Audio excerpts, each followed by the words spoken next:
নমস্কার বন্ধুরা, আমি ডাক্তার ভীম নস্কর। বন্ধুরা, আপনারা আপনাদের আশেপাশে এমন অনেক লোকজনকে দেখবেন যারা খুব রেসপন্সিবল হয়। মানে তাদের সংসারের প্রতি তারা খুব রেসপন্সিবল, তাদের ফ্যামিলির মেম্বারকে নিয়ে খুব রেসপন্সিবল থাকে।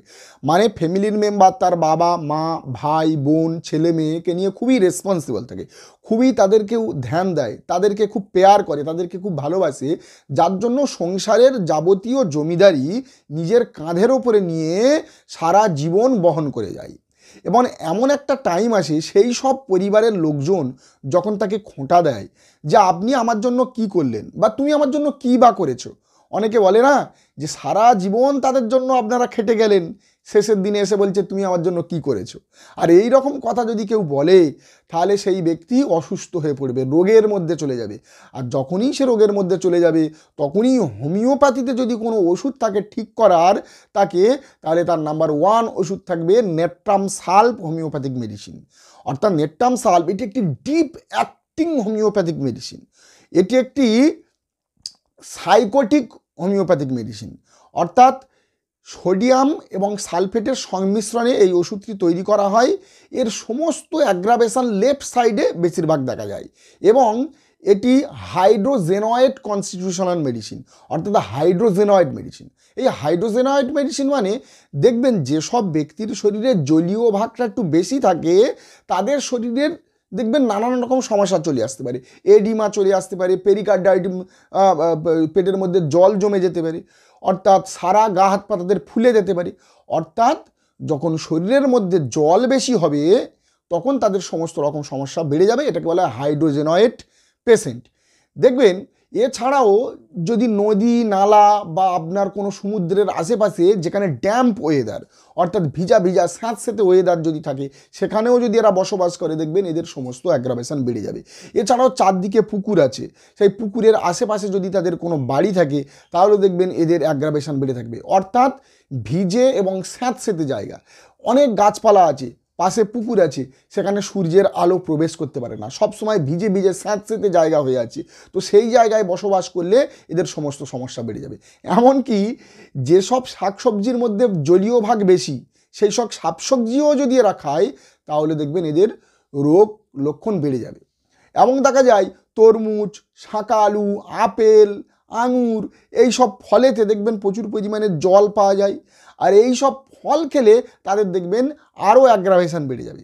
অর্থাৎ ভিজা জায়গা, ড্যাম্পনেস জায়গা, ছায়া জায়গা, এই সব জায়গাতে যদি থাকে বেড়ে যাবে। এবং শাক সবজি ফলমূল যেসবে জলের ভাগ বেশি আছে এইসব জিনিসগুলো খেলেও তাদের রোগ লক্ষণ বেড়ে যাবে।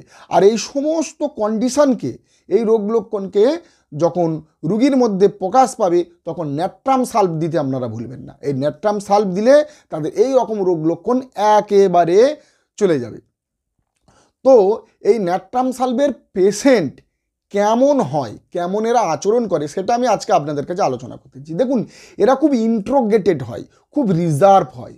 মানে দেখবেন এরা একের কথা অর্থাৎ সংসারের কথা, নিজের পরিবারের কথা অন্যের সাথে খুব একটা ব্যক্ত করে না বা চেঁচামেচি করে না, বা অনেক ভিড় ভাড়ের সাথে এরা খুব একটা বেশি চলাচল করে না, বা অন্য লোকের সাথে বেশি মেলামেশা করে বা তাদের কাছে কোনো কিছু গোপন কথা শেয়ার করতে চায় না। এরা খুব ইন্ট্রোগেটেড হয়, খুবই চাপা একটা মনের মানুষ হয় এবং নিজের সংসারের প্রতি সবসময় ধ্যান দেয়। নিজের সংসারের যাবতীয় বোঝা সে নিজের ঘাড়ের উপরে নিয়ে পালন করে।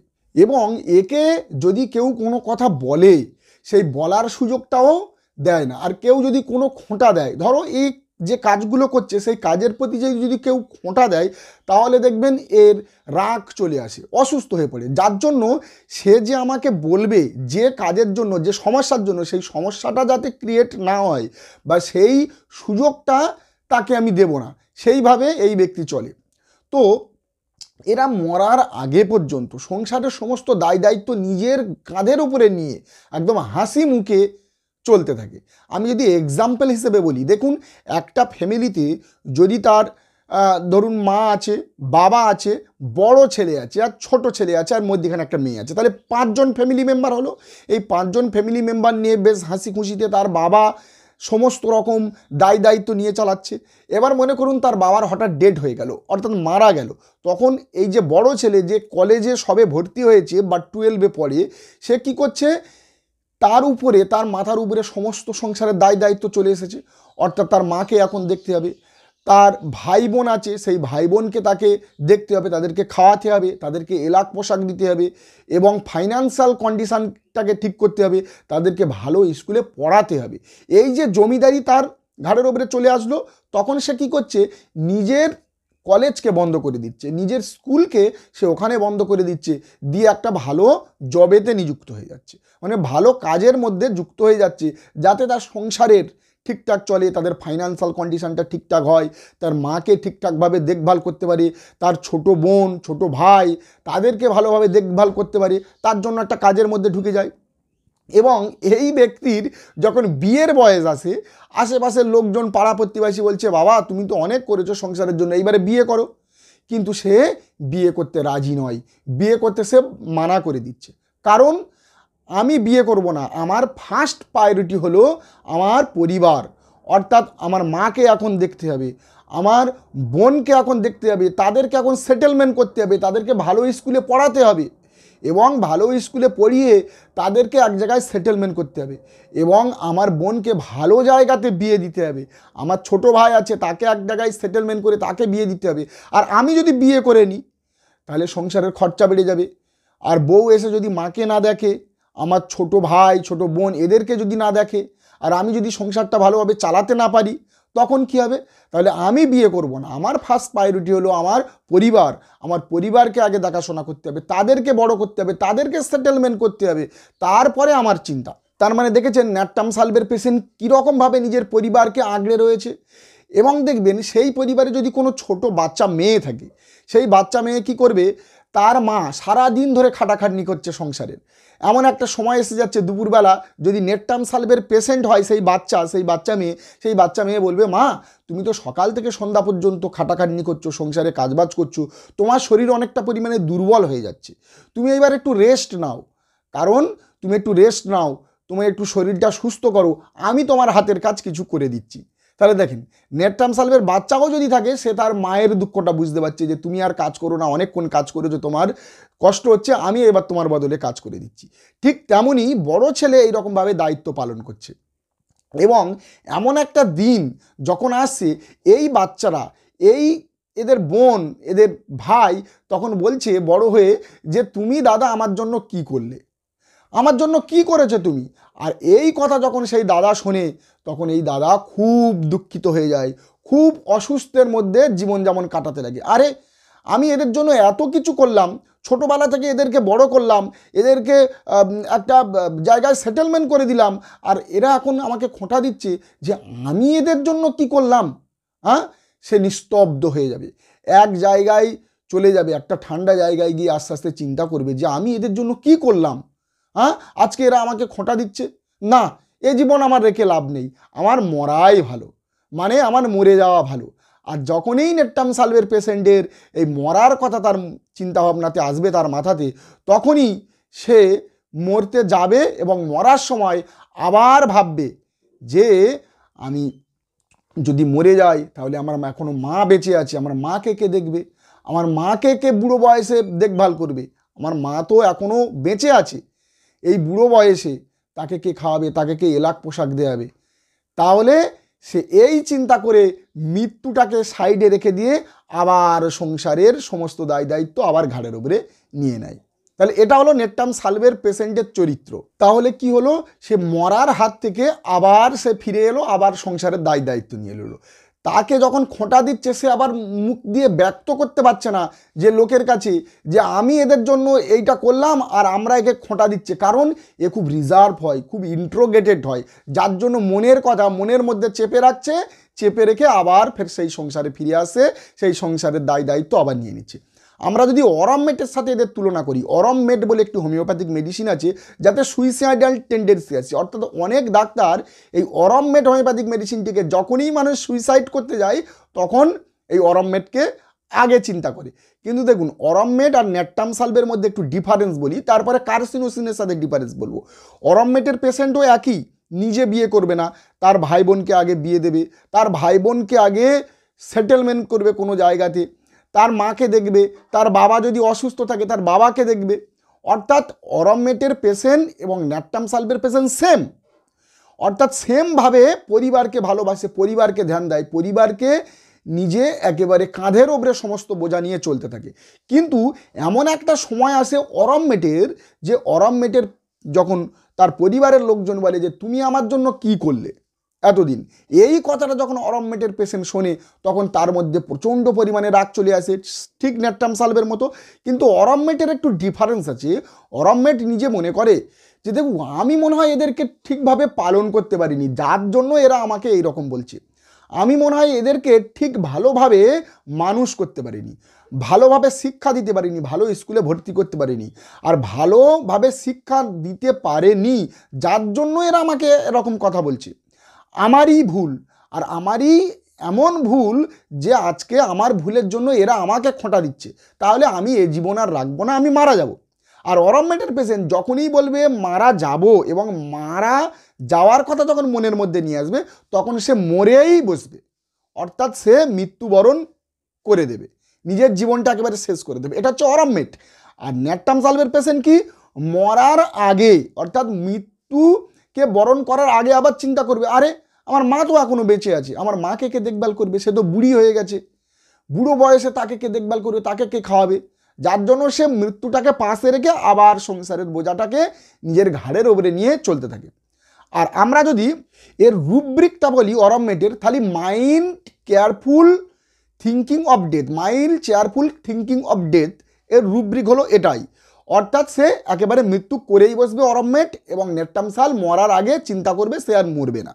এবং কার্সিনোসিনের পেশেন্টের সাথে যদি আমরা বলি, দেখুন কার্সিনোসিনের পেশেন্টও ঠিক সেম, অর্থাৎ তার বাবা মাকে সে ভালোবাসবে, তার ছোট পরিবার সেই পরিবারকে খুব ভালোবাসবে, নিজে বিয়ে করবে না, সেই নিজে না বিয়ে করে তাদের ভাই বোনকে আগে সেটেলমেন্ট করবে, তাদেরকে আগে বিয়ে দেবে, সংসারের প্রতি ধ্যান দেবে।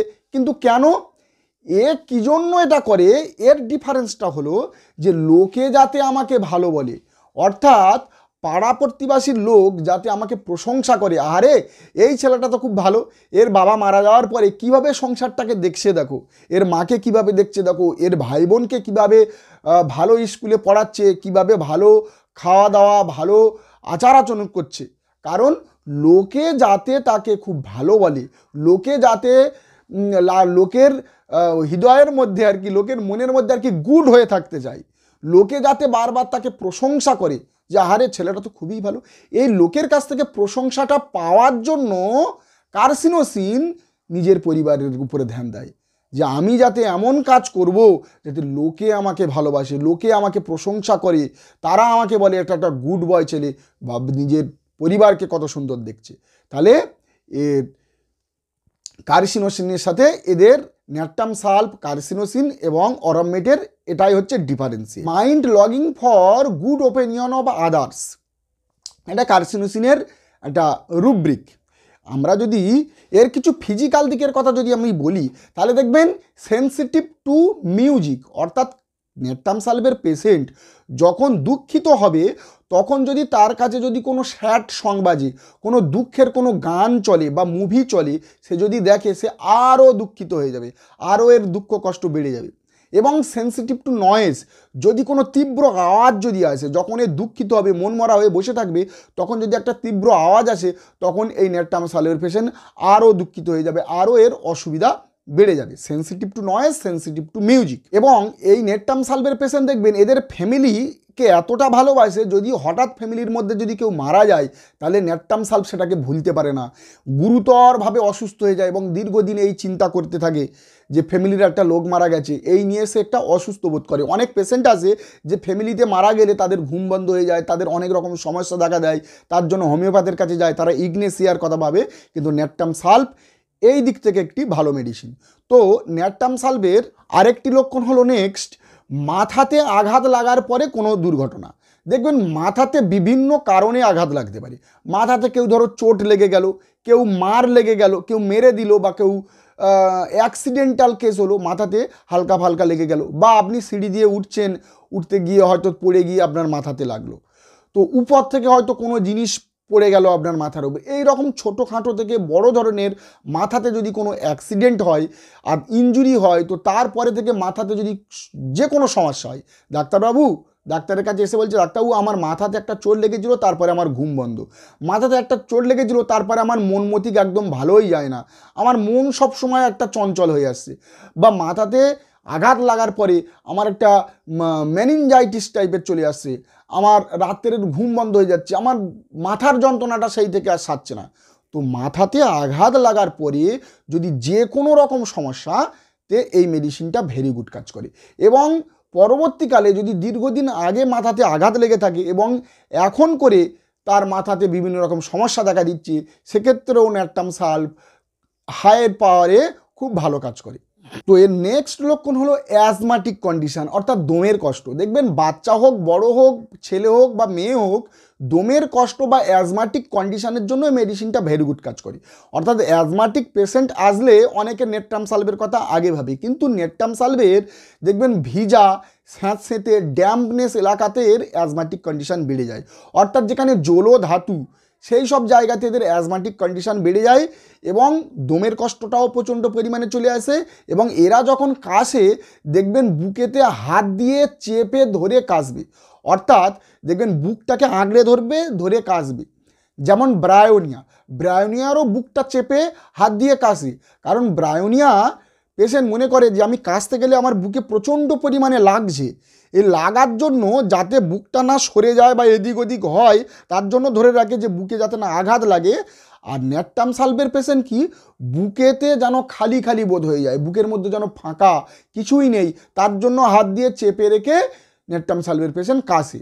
এবং ন্যাট্টাম সালভে প্রোডাক্টিভ কফ হয়, সরল কাশি, অর্থাৎ সরল ঘড়ঘড়ে কাশি হয়। এবং ব্রায়োনিয়ার পেশেন্টের কি হয়, শুকনো ড্রাই কফ হয়। তো এটাই আমাদেরকে পার্থক্যটা ডিফারেন্সিয়েট করে রাখতে হবে। ব্রায়োনিয়া এবং নেট্টাম সালভ খুব ভালো মেডিসিন। এছাড়াও দেখা যায় যেসব পরিবারে গনোরিয়াল হিস্ট্রি আছে, অর্থাৎ তার বাবা মায়ের আগে গনোরিয়া ছিল, বাবার সাপ্রেস হয়ে গেছে, তারপরে তার ছেলের মধ্যে অ্যাজমাটিক কন্ডিশন দেখা দিয়েছে, তো সেক্ষেত্রেও আমরা এই ন্যাট্টাম সালভ খুব ভালো মেডিসিন, সেই ছেলে বা মেয়েকে সুস্থ করতে পারে। তো ন্যাট্টাম সালভের পেশেন্টের দেখবেন নাক, মুখ, কান যেখান দিয়ে ডিসচার্জ বার হবে, তো দেখবেন হালকা ইয়েলোইশ গ্রিনিশ কালার, অর্থাৎ হালকা সবুজ বা গ্রিনিশ কালার থাকতে পারে। তো এই রকম যদি হালকা সবুজে বা ইয়েলো কালার থাকে, যদি কফের মধ্যে থাকে বা প্রস্রাবের মধ্যে থাকে, তো এই রকম কন্ডিশনে এই মেডিসিনটি খুব ভালো কাজ করে।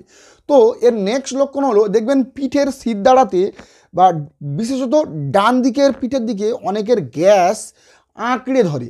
অনেকে দেখবেন উল্টো পাল্টা খাওয়া দাওয়ার পরে তাদের পিঠের চালের উপরে একটা গ্যাস মাংসপেশির মধ্যে একটা আঁকড়ে ধরবে, ধরে একটা খিঁচাও হবে, আপনি পারবেন না এদিক করতে, পারবেন না ওদিক করতে, এরকম করে এদিক ওদিক যখন করবেন দেখবেন সেই জায়গাটা কারেন্ট শটের মতো লক হয়ে যাবে, খুব জোরে আঁকড়ে খিঁচে ধরবে, আপনার দমটা বন্ধ মতো হয়ে আসবে। সেটা ঠিক পিঠের বাঁ দিকে হলে এই ন্যাট্টাম সালভ খুব ভালো কাজ করে, পিঠের ডান দিকে হলে ন্যাট্টাম সালভ খুব ভালো কাজ করে, বাঁ দিকে হলে নাক্স ভূমিকাও ভালো কাজ করে। তো এর নেক্সট লক্ষণ হলো আর্লি মর্নিং ডায়রিয়া, অর্থাৎ সকালে ঘুমে থেকে উঠলেই এর পেশেন্টের ডায়রিয়া চালু হয়ে যায়। অর্থাৎ যখন ঘুমে থেকে উঠবে তখন দেখবেন এর পায়খানার বেগটা আসবে এবং ছুটে দৌড়ে পায়খানাতে যাবে এবং ফোর্সে পায়খানা ক্লিয়ার হয়ে যাবে।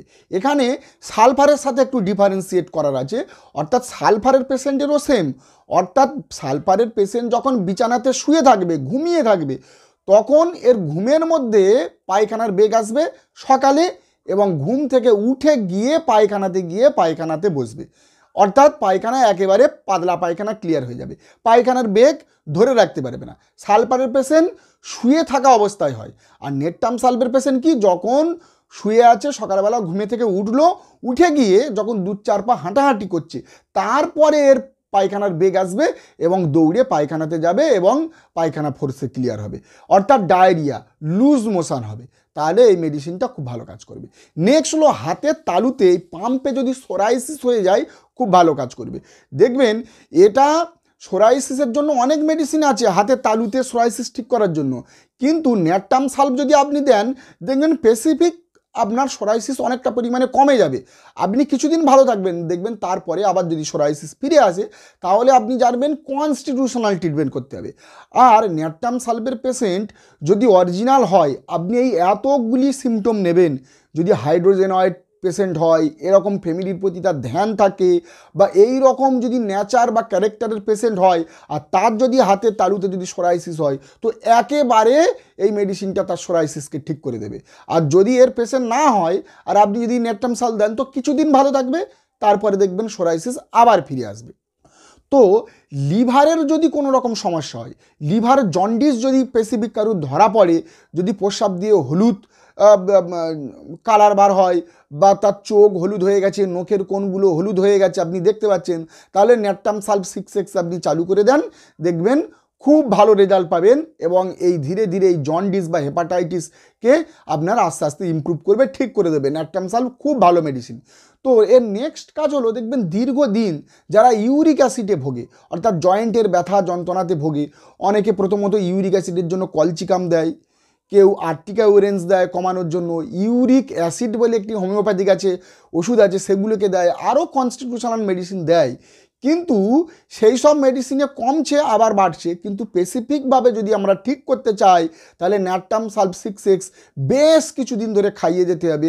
খাইয়ে গেলে এই রকম ধরনের হাঁটুর ব্যথা যন্ত্রণা বা ইউরিক অ্যাসিড ধীরে ধীরে কম হয়ে যাবে। তো এর নেক্সট লক্ষণ হলো, দেখবেন যাদের হাই ডায়াবেটিস থাকে, অর্থাৎ সুগার লেভেল যাদের হাই থাকে, দেখবেন অনেক অনেক হোমিওপ্যাথিক ডাক্তার তারা এই সুগার লেভেলকে পুরোপুরি ঠিক করে দিয়েছে, কন্ট্রোল করে দিয়েছে দুইটি মেডিসিনের সাহায্যে। একটা হলো ন্যাট্টাম সালফ 6X, আর একটা হলো ন্যাট্টাম ফস 6X। তারা দীর্ঘদিন পেশেন্টকে খাইয়ে 3 মাস, 6 মাস, 8 মাস, 1 বছর কন্টিনিউ পেশেন্টকে দিয়ে, তার সাথে কনস্টিটিউশনাল ট্রিটমেন্ট দিয়ে, দেখবেন অনেক পেশেন্টকে সুগার একেবারের মধ্যে ঠিক করে দিয়েছে এই ন্যাট্টাম সালফ এবং ন্যাট্টাম ফস, এই দুটি মেডিসিনে। অনেক বড় বড় ডাক্তার আমরা শুনেছি এবং আমরা দেখেছি, তার জন্য আপনাদের কাছে শেয়ার করলাম। তো এই মেডিসিনটি সুগারের জন্য ভালো কাজ করে। নেক্সট হলো জ্বর, ইন্টারমিনেন্ট ফিভার। দেখবেন অনেকের জ্বর চলে আসে, আর এই জ্বরটা দীর্ঘদিন ধরে হতে থাকে, আর রুগী এই ইন্টারমিনেন্ট ফিভারটাকে কম করার জন্য মুড়িকির মধ্যে কুইনাইন খায়। আর কুইনাইন হলো ওর স্পেসিফিক মেডিসিন ইন্টারমিনেন্ট ফিভারকে। তো কুইনাইন খাচ্ছে, জ্বর কমে যাচ্ছে, আবার কিছুদিন পরে ফের জ্বর চলে আসছে, আবার নিচ্ছে কুইনাইন। এইভাবে কুইনাইন নিতে নিতে কুইনাইনের ওভারডোজ হয়ে যাচ্ছে, জ্বর তো সারছে না, এবং আরও পেশেন্ট অন্যান্য সমস্যার মুখে চলে যাচ্ছে, ডেঞ্জারাস, হাড়ের মজ্জা পর্যন্ত শুকিয়ে যাচ্ছে এই কুইনাইনের ব্যাড এফেক্টের জন্য। কিন্তু সেক্ষেত্রে যদি আমরা এই কুইনাইন কি বন্ধ করে এই রকম পুরাতন জ্বরেতে যদি ন্যাট্টাম সালফ 6X আমরা যদি ব্যবহার করি, তাহলে বা ন্যাট্টাম সালফ 200 পাওয়ারে যদি ব্যবহার করি, তো দীর্ঘদিনের জ্বর সেটা তো একেবারে ঠিক হবেই, জ্বরটা চলে যাবে, এবং তার সাথে সাথে যে কুইনাইনের ব্যাড এফেক্ট, এই যে দীর্ঘদিন যে কুইনাইন নিয়ে চলে, এই কুইনাইনের ব্যাড এফেক্টটাকেও একেবারে ঠিক করে দেবে এই ন্যাট্টাম সালফ। খুবই একটি গুরুত্বপূর্ণ মেডিসিন। তো এই ন্যাট্টাম সালফের আরেকটি খুব ভালো দিক হলো, দেখবেন নখের কোণে অনেকের ইনফেকশান হয়ে যায়, পায়ের নখে কুনোকা হয়, হাতের নখে কুনোকা, অনেকে বাঙালিতে বলে যে হাতের নখের আশেপাশে যদি ইনফেকশান হয়ে যায়, এবং এই ইনফেকশান যদি খুব পেইনফুল হয়, সেক্ষেত্রে অনেক ওষুধ আছে। কিন্তু বর্ষাকালে যদি ভিজা স্যাঁতস্যাঁতে ড্যামনেস ওয়েদারে বেড়ে যায়, বা ভিজে জায়গাতে কাজ করা বা জমিতে কাজ করলে জলের মধ্যে বেশিক্ষণ কাজ করার পরে যদি নখের ইনফেকশান বেড়ে যায়, তো সেক্ষেত্রে এই মেডিসিনটা ন্যাট্টাম সালফ খুব ভালো মেডিসিন। এবং এটা যদি প্রতি বছর রেকারেন্ট হিসাবে দেখা যায়, তো ন্যাট্টাম সালফ এটাকে ব্রেক ডাউন করতে পারে, এইটাকে ঠিক করে দিতে পারে। তো বন্ধুরা, এই পর্যন্ত। দেখা হবে একটি নতুন ভিডিওতে। যারা যারা আমার চ্যানেলে সাবস্ক্রাইব করেননি, সাবস্ক্রাইব করবেন, বেল আইকনটি প্রেস করবেন, যাতে এই রকম ধরনের ইনফরমেটিভ ভিডিও সবার আগে আমি আপনাদের মোবাইলে পৌঁছে দিতে পারি। তো যতক্ষণ না একটি নতুন ভিডিও নিয়ে আসছি আপনাদের কাছে, ততক্ষণ আপনারা ভালো থাকবেন, সুখে থাকবেন। নমস্কার।